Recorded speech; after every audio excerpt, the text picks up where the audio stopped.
नहमदुहु व नसल्ली अला रसूलिल करीम अम्मा बाद औज़ु बिल्लाहि मिनश शैतानिर रजीम बिस्मिल्लाहिर रहमानिर रहीम। ख़वातीन हज़रात, गौहर सरफराज कुरैशी आपकी खिदमत में हाज़िर है और सलाम अर्ज़ करता है। सियालकोट एक बड़ा पुरअमन इलाका है, पुरअमन डिस्ट्रिक्ट है। हालांकि उसके साथ तलफी की गई है। गुजरात को डिवीज़न बना के सियालकोट बड़ा ज़िला था। सियालकोट की जो एक्सपोर्ट है वो पाकिस्तान में सबसे ज़्यादा है, वो ज़र मुबादला सबसे ज़्यादा देता है, लेकिन इसके बावजूद उसको डिवीज़न नहीं बनाया गया। चौधरी परवेज़ ने अपने इलाके को खरसतन जो है वो उनको नवाजा है ताकि वो अगले इलेक्शन में जीत सके। इलेक्शन तो PTI की वजह से वैसे ही जीत जाना था, लेकिन एनी हो उन्होंने सियालकोट को जो है वो एक्स्ट्राऑर्डिनरी रिलीफ देने की बजाय गुजरात को एक्स्ट्राऑर्डिनरी रिलीफ दिया है। सियालकोट में गुज़श्ता दिनों ये एक मजहबी तफरका डालने की कोशिश की गई और शिया हज़रात के जुलूस पर चंद लोगों ने डंडे और से हमला करने की कोशिश की गई। जुलूस का रास्ता ब्लॉक किया गया और फिर फायरिंग किया गया और इसमें कुछ जो जो मातम करने वाले थे ज़ाइन, उनको एक आध को गोली भी, एक बंदे को तो कम से कम गोली लगी है। तो इसमें सूरत इस तरह जगह कि ये सारा सोशल मीडिया में मैंने देखा, ये सारा जो है वो मलबा जो है वो DC सियालकोट महसन अब्बास के ऊपर डालने की कोशिश की जा रही है, जो कि सरासर गलत, ना सिर्फ गलत है बल्कि बदनीति की बुनियाद पर सिर्फ हो रहा है। महसन अब्बास साहब यहाँ मजिस्ट्रेट से लेकर DC तक उन्होंने ड्यूटी अंजाम दी है और क्लीन कैरियर है उनका। और सियालकोट के लिए ये इस वक्त DPO और DC ब्लेसिंग है। मैं कहता हूँ कि ये दोनों का इतने अच्छे अफसर है और सियालकोट को बड़ी तरक्की में बड़ी मदद मिलेगी। सियालकोट में जुर्म को ख़त्म करने में बड़ी मदद मिलेगी। लेकिन इसके बावजूद ऐसे बंदों ने प्रोपेगेंडा कर रहे हैं जो 4th शेड्यूल में शामिल हैं, जिनका काम ये शर्मंगेज़ी फैलाना होता है। 4th शेड्यूल यही होता है। इत्तेफाक से DPO सियालकोट जो है वो आउट ऑफ सिटी जा रहे थे और उन्होंने ये वाक़या सारा खुद देखा है। जब देखा तो उन्होंने अपनी फोर्स बुलाई और इस जो शरपसंद अनासर थे उनको उसी वक्त उन्होंने उनका कोशिश की कि उनको नकेल डाली जा सके।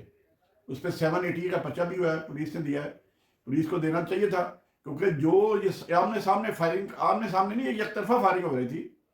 और इस सिलसिले में मुझे पता चला कि सेनेटर साजिद मीर साहब ने फ़ोन भी किया एक आला अफसर को कि ये हम अहले हदीस का नाम ले रहे हैं, ये लेकिन अहले हदीस वाले नहीं है, ये सारे वो है जो 4th शेड्यूल में डाले गए हैं। तो 4th शेड्यूल में जो डाले जाते हैं वो बंदे आपको पता ही है वो उनका काम क्या होता है। तो ये फैसल साहब ने बर वक्त कार्रवाई की, DPO सियालकोट ने, और एक बहुत बड़े थाने को सियालकोट से बचा लिया। और उसका प्रोपेगेंडा सोशल मीडिया पे ये किया जा रहा है जी इस तमाम वाक़े का जिम्मेदार DC है। और DC तो एग्जीक्यूटिव हेड है और कहते हैं DC ने अमन मान की कमेटी का इजलास बुलाया था तो क्या गलत किया था। और चेलम पे इन दोनों अफसरों की वजह से, इन दोनों अफसरों की बेहतरीन हिकमत अमली से चेलम बड़ा पुरअमन गुजर गया।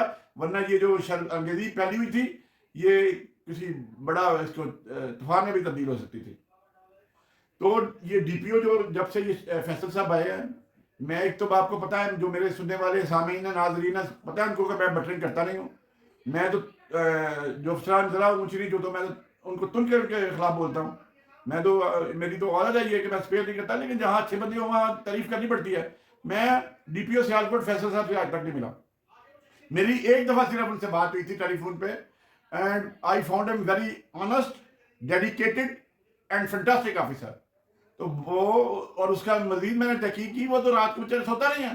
पेट्रोलिंग के लिए उन्होंने, जब DPO साहब सियालकोट पे आए चार्ज मारा तो उन्होंने कहा जी पेट्रोलिंग, उन्होंने कहा दागे से जवाब मिला जी पेट्रोलिंग के लिए बंदे नहीं है। उन्होंने कहा मैं DPO होकर पेट्रोलिंग करूँगा तो बाकी क्यों नहीं करेंगे।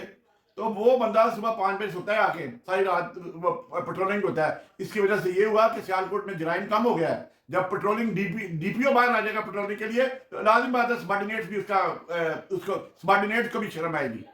तो दूसरी बात करने की यह है कि जब रात थानों में भी चेकिंग करनी शुरू कर दी, सियालकोट कैंट में गए, एक और थाने में गए, वहां उन्होंने SHO को शो कर दिया। अब ये SHO को भी चाहिए कि अपना किबला दुरुस्त कर लें। और DPO साहब में से मेरी गुजारिश है कि हाजीपुरा थाने में भी देखें। हाजीपुरा थाने में एक इलाके में एक शूटर है जो मफरूर है, उसने शूटर रखे हुए हैं, उसको भी तब ये 1.5 साल गुजर गया वकुए को, मेरा जाती वकूआ है, उसमें इसको गिरफ्तार नहीं कर सके और वो पूरी फैमिली क्रिमिनल है। उसको केसरानी साहब के दौर में उन्होंने, केसरानी साहब ने उस वक्त कोशिश की थी उसको हाथ डालने के लिए, लेकिन उसके बाद जितने DPO है किसी ने कोई कोशिश नहीं की। तो लेट्स सी कि ये SHO हाजीपुरा क्या करता है और DPO साहब इस पर क्या करते हैं। लेकिन मेरी DPO और DC के मतलब I am very loud and clear that they are very honest officer and they are performing their duty honestly and with dedication. तो ये सियालकोट वालों के लिए इस वक्त एक समझ लें ब्लेसिंग है कि आपको 2 अफसर बड़े अच्छे मिले, वरना यहाँ तो जो आए हैं वो खाते पीते हैं, पेट चौड़ा किया चले गए। लेकिन इस वजह में ये मैं चौधरी परवेज अली साहब को मुलाकात करके बताऊँगा, क्योंकि चौधरी साहब से मेरा ज़ाती मरासम है, बड़ा पुराना तल्लक है।